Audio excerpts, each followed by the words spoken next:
would take responsibility? I think the only plan. It's working. I think the only plan for that is education and a little bit of patience.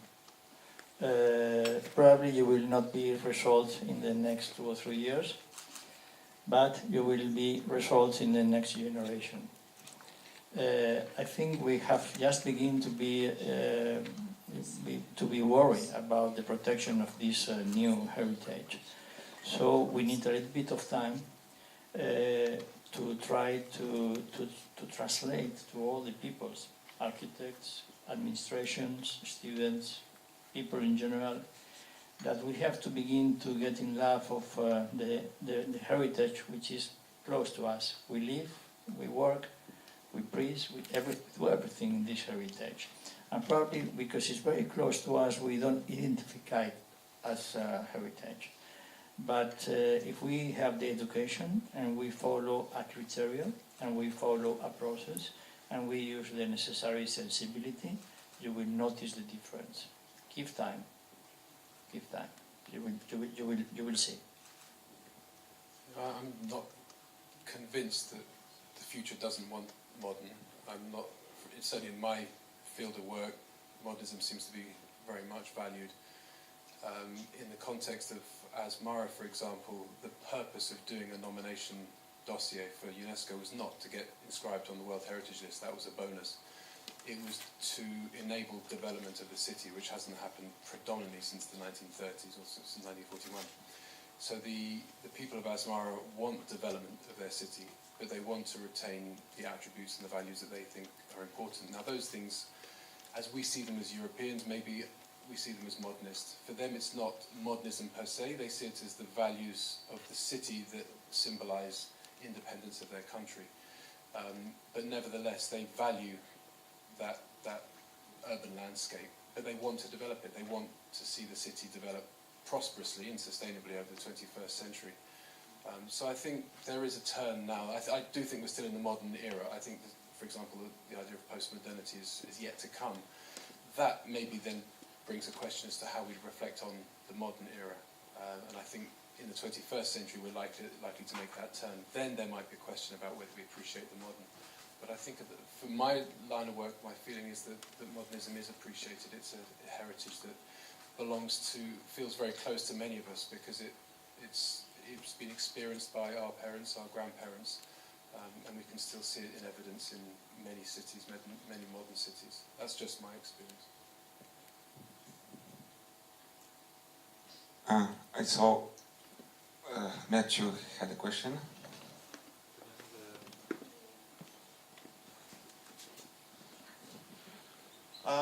Just a slightly provocative question, I suppose, and it's partly prompted by the way Edward finished his presentation, where I don't think it will be about nuclear apocalypse. It'll just be about ecological decline through environmental, degradation.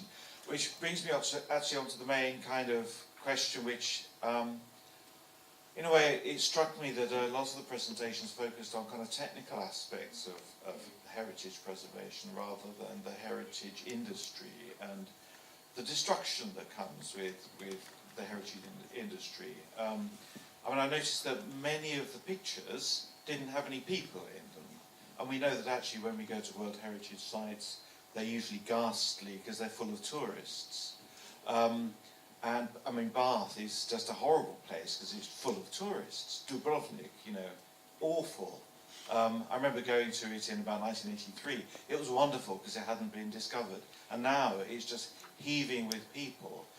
And so I just wonder, is there some kind of... How does one resolve this issue with trying to preserve places and obviously the cultural capital that comes with UNESCO World Heritage Site status, while at the same time trying to prevent what always then follows, which is global tourism, and I suppose on a global scale you could then talk about the environmental destruction which comes with suddenly new flights being laid on, atmospheric damage through mass transport and so forth. So it's I almost feel almost as if the Madrid Declaration itself, it should have asked four questions, which the fourth one should be about consequences.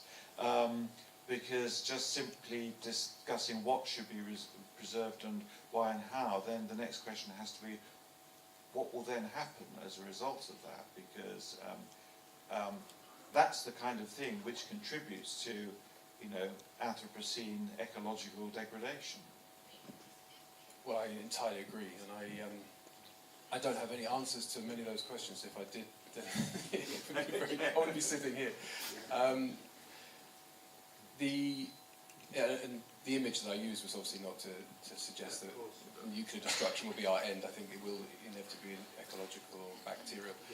The point is, I think we're close to meeting our end, and we need to, if we want to avoid that, we need to think very differently about how we currently do things. I think Mike encapsulated it perfectly by saying that currently we're using old tools for present and future problems and solutions. We don't have the mechanisms in place to deal with them, hence the consequences of World Heritage Sites being awful places to visit and awful for those who live there or who choose not to live there anymore because they're forced out.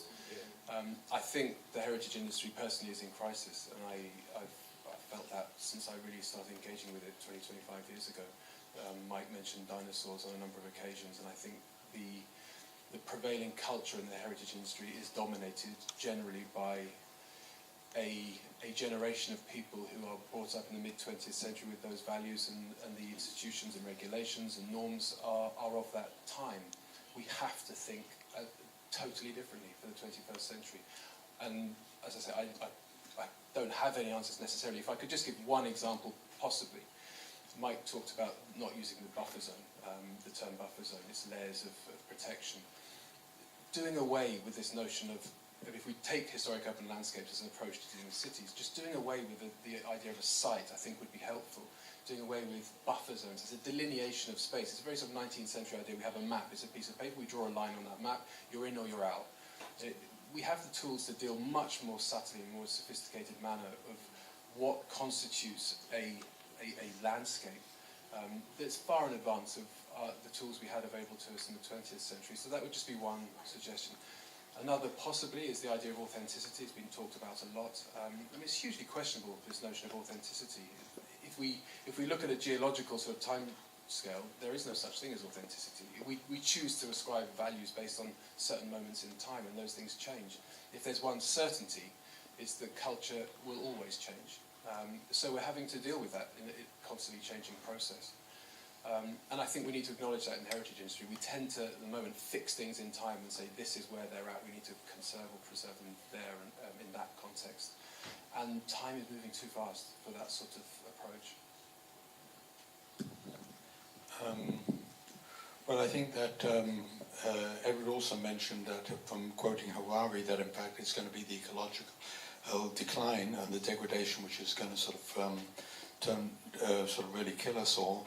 I think that if UNESCO or most of these bodies are like aircraft carriers, to turn them around needs an enormous amount of time, enormous amount of space, and sometimes we lose the guy we're trying to save in the rowing boat because we just can't manage that. So that is a fact. I think that there is an enormous problem which is taking place. Heritage also, from what I understand, that Mark spoke about yesterday, we're being hijacked as well, as both for particular subcultural reasons. But the important thing is that we're looking at a really paradox between a succession of cultures and outstanding universal value. If we say that, I look back at my own the values which I had as a student at the Bartlett in the 1950s are dramatically different than the values which I purport now. So therefore, if I can then change my values, or I'm reassessing my values, then how do we speak about outstanding universal value? So I think that the one thing which we have to get our minds around is that the idea that by 2040, 2/3 of the world are going to live in cities is not correct. It is correct as follows. If the current trend continues, then 2/3 of people live in cities as defined now. So there are two critical parts. What is happening to the trend, and how do we define the city?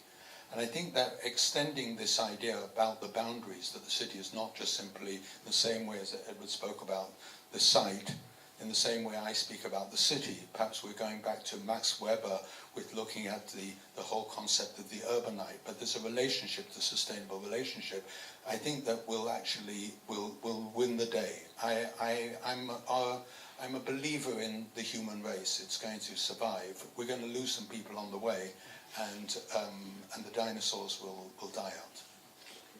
I would like to add something maybe in a little bit different direction.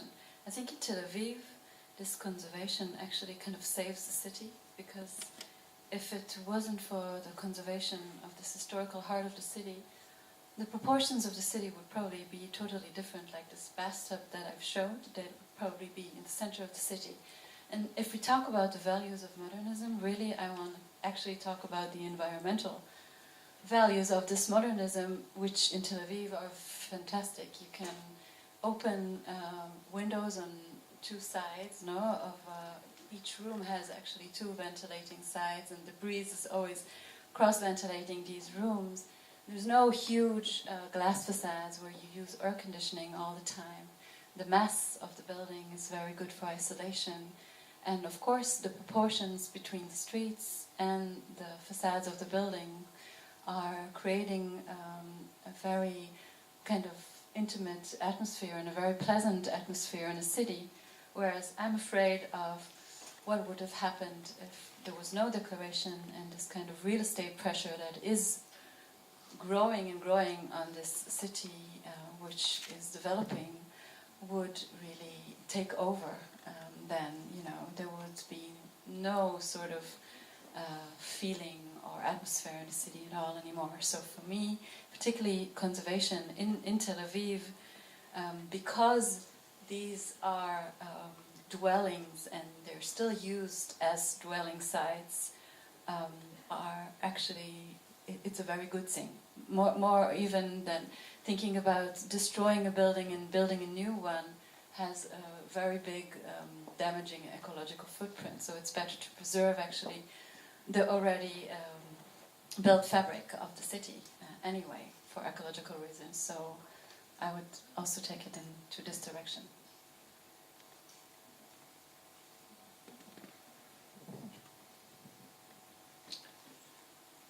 Klaus-Peter Echter from E-Commerce Germany. I am the Secretary General of the Scientific Committee of E-Commerce on Historic Cities, and also a member of the panel of E-Commerce for evaluating the nominations. And one of the tasks of this seminar was to give a stimulus for nomination dossiers, and I think this morning we have heard many stimuli from our speeches.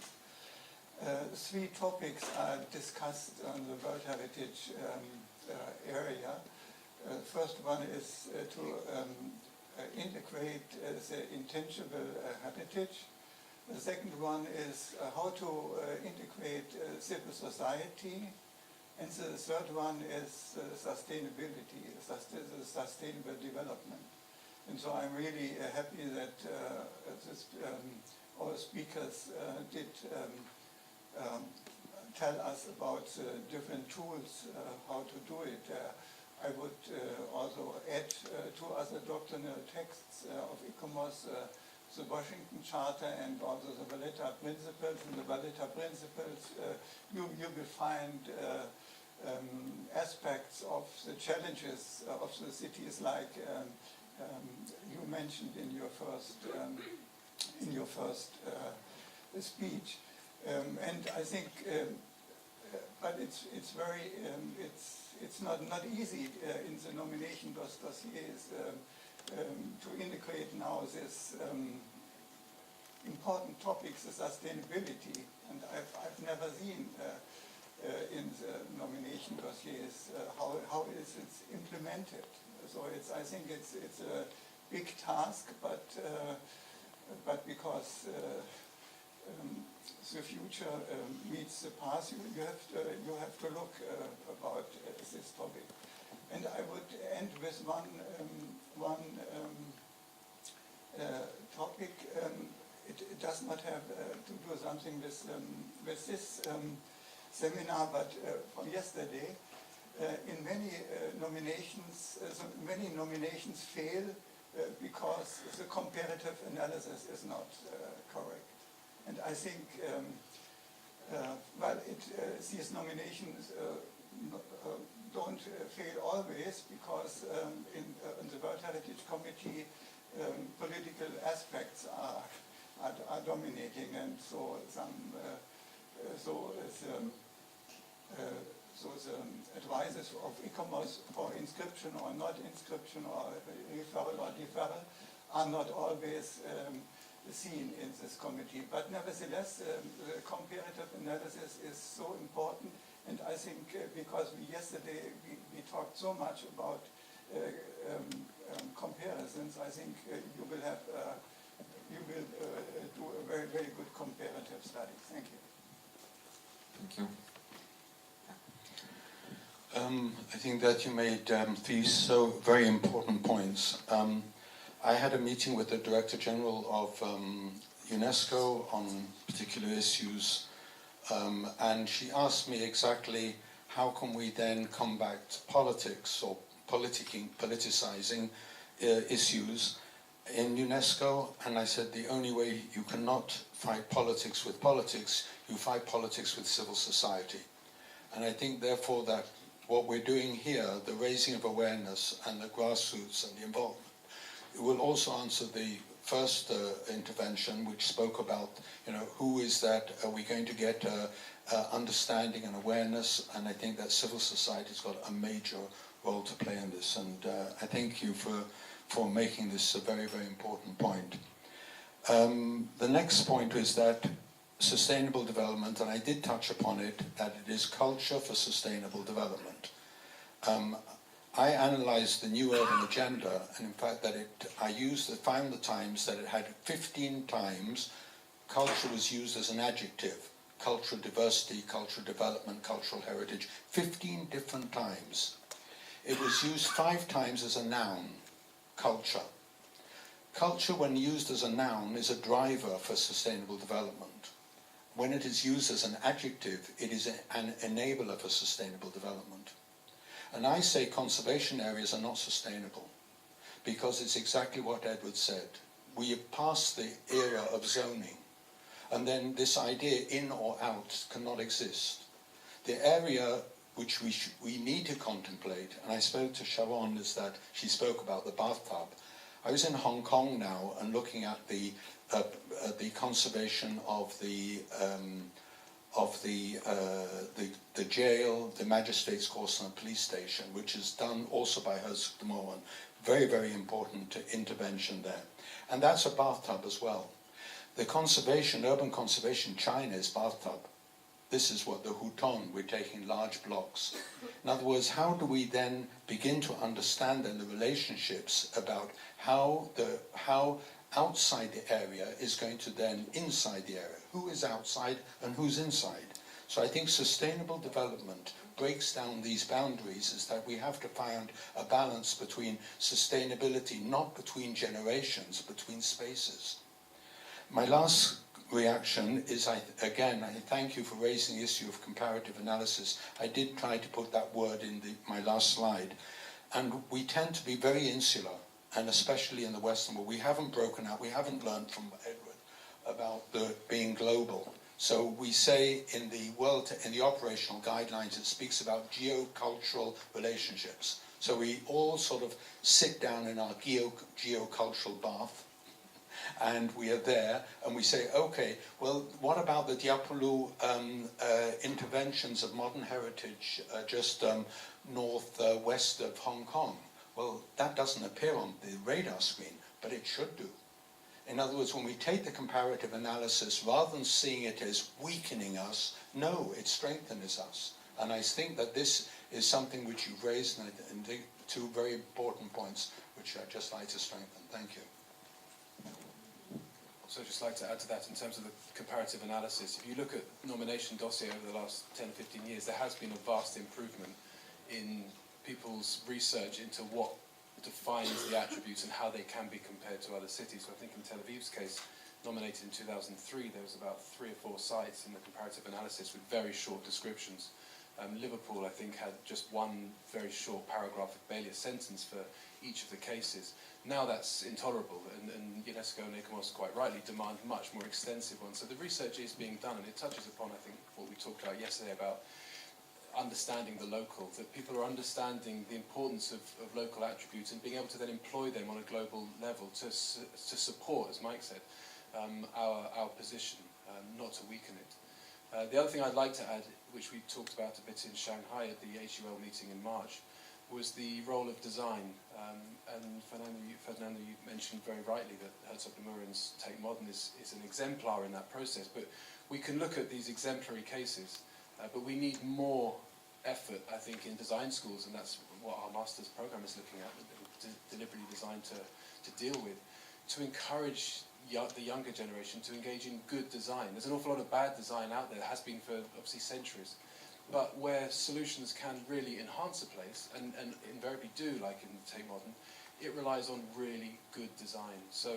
that does need to play a role. We don't want a series of sort of case studies because every case is very different, but for designers to have those sensitivities and sensibilities to engage contextually in a place is a new, in some ways, a new mode of design thinking, but also it harks back to many previous lessons that we've learned over the centuries in design. Just to make another comparison between Kaunas maybe and Tel Aviv, I think Tel Aviv today, if it was to be nominated again, it wouldn't do the same thing like it did back then to pick the buildings, but rather to think about the whole context, as you mentioned before. Because right now, you know, if you build something new into this context and it doesn't speak the same language, what does it do to the holistic sort of understanding of a site? So I think in the case of Kaunas, maybe it should be also thought about more in sort of zoned complex rather than the buildings themselves picked out. I think this is something important to understand, and I think Tel Aviv has a lot of issues with this matter of particular buildings being nominated and not a whole zone. Also, the south of Tel Aviv is suffering from that, and so yeah, about monuments and rather a language. I think it shouldn't be rather thought of as a monument. And I think the idea of layering is very important here. I see some maybe last question from auditorium because we have to have our break. Yes, I wanted to bring us from this very global level to maybe more regional aspects. That these global documents that deal with urban issues tend to focus on very big cities and megacities. And even European means and programs often focus on capitals and how to make these greener and more human. But we are sort of on the other end of this same pen, and there is a growing problem of a growing number of shrinking cities and depopulation, and this poses a new obstacle for urban conservation, because we are having a huge overstock of buildings in smaller cities. We have cities which have a population of a couple of thousand only in this region, and we are gradually losing entire settlements of historic value to this global urbanization process.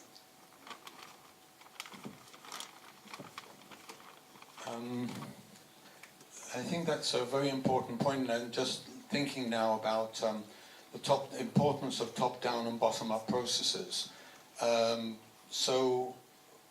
We've been going around trying to ask people, how do you translate from the English the word landscape? And I think that this is really not the way we should be doing it. We speak about, in China, about shanshui.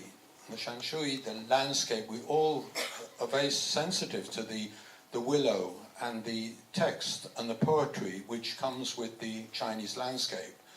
English is far better than French and it can take on board lots of words. So I'm in fact trying to go for the idea, the historic urban Shanshui. But so if you do come across it, it responds very much to the fact that we should be taking on board geo-cultural or local cultures. That's my first comment to it. The second one is about levels of intervention. This the meeting which Edward mentioned in Shanghai looked at different levels.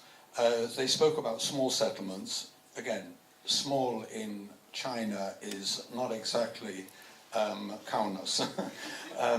But let us say that they spoke about small, but they also spoke about intermediate cities. And the person, Daniel Pini, who spoke, the person who spoke about the intermediate city refused to give a number. It is a state of mind. It is a function within the area which it is. And he stood firm. He did not give a number to define then small. So therefore, it was defined by default because the person dealing with the metropolis said, for me a metropolis starts at 500,000. So that person, shall we say by default, might have defined the intermediate city. But I think let us then take back into the fact that, first of all, we do recognize that a big city is not two intermediate cities. It is a different language. So we have to then develop, and this is where we are trying to encourage groups of people to come together to then speak about different themes. So the fact that we're speaking about modern heritage is very important. We're very happy to try to orchestrate and bring together people dealing with small cities, with intermediate cities, with capital cities. So these are the ways by which we enrich ourselves through thematic studies, and also then give us a better understanding for all the work that we're doing. We're doing some design workshops in China at the moment that are dealing with the rural setting, quite deliberately to encourage or discourage the urbanization process. And I think there needs to be a lot more consideration about the relationship between the urban and the rural, and the managing the population shifts that occur, whether they're on a global level or a local level. But thinking about the local in this context of Kaunas, since we're situated here, I take the point that depopulation, it's a really important question, undoubtedly. And you look at some of the American cities, they've staggering depopulation that has sort of caused the collapse of whole economies. But it's not always forever. Things do change, and I think we're seeing in Kaunas at the moment there is change. It might not change, but I think in the cities where they have depopulated over the last 10, 20 years because of globalization, there's no doubt about that. Breaking down of boundaries and borders enables Lithuanians to go overseas more than they could in the past.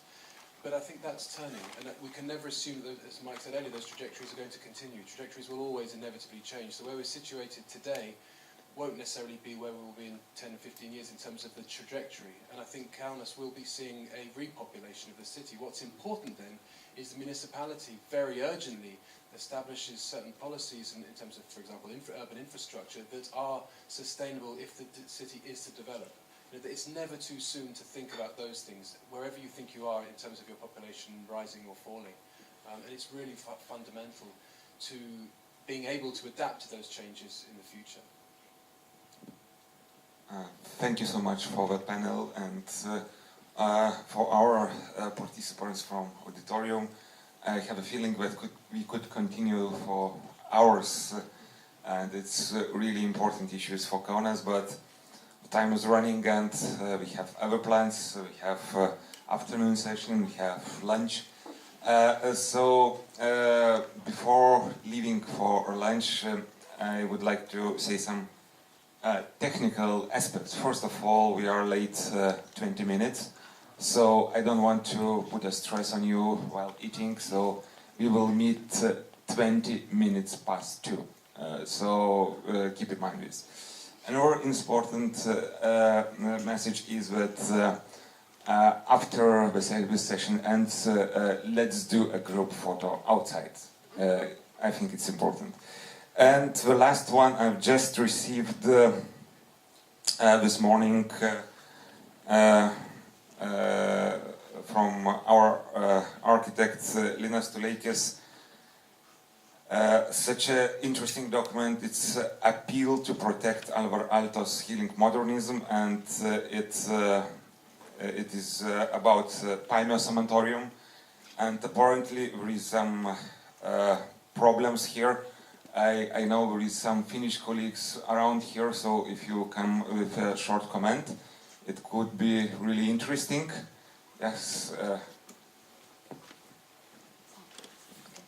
So, good day also from my side. I am Sirkka-Liisa Jetsonen, and I work as a senior architect in the Finnish Heritage Agency. In Paimio Sanatorium, the situation is at the moment so that the present owner, the Southwestern Finland health organization, they are selling the sanatorium and all of its buildings. The schedule for the offers, it closed about 2.5 weeks ago. We don't have any information of the possible future owners at the moment, but we have been following the process as well as we have could, and also we have appealed the health organization, the kind of the university, hospital, etc., that they would kind of discuss with us, with authorities, about the future plans of the future owner, that they would kind of comply with the protection stipulations and somehow the spirit of the Paimio Hospital and Sanatorium. So we are, situation that we don't at the moment know what is happening, but there is no how could I say, kind of acute threat for the buildings so far. So I guess for those who want to sign this appeal, there is a registration. The international attention is very, very important at this point. I can suggest you the way that it's quite interesting to act when you have a problem as you have. I should say that you could try to make an international alert through the e-commerce committee of the 20th century heritage, which is quite effective because we move and we begin to send letters to all the authorities of the country, to the town hall, the ministry, the president of the government, etc., etc. And I have to say that when we have done that, it has had good results in most of the cases. So I suggest you to get in contact with us and try to study the possibility of put on an international alert about this sanatorium of Alvar Aalto. Okay, thank you. We'll do that. So you can contact the e-commerce 20th century committee here, and for those, I think it's a very good opportunity for us to express our attitude and concern for the owners, so we can sign this appeal in the registration desk. So let's go for a photo and have a nice lunch.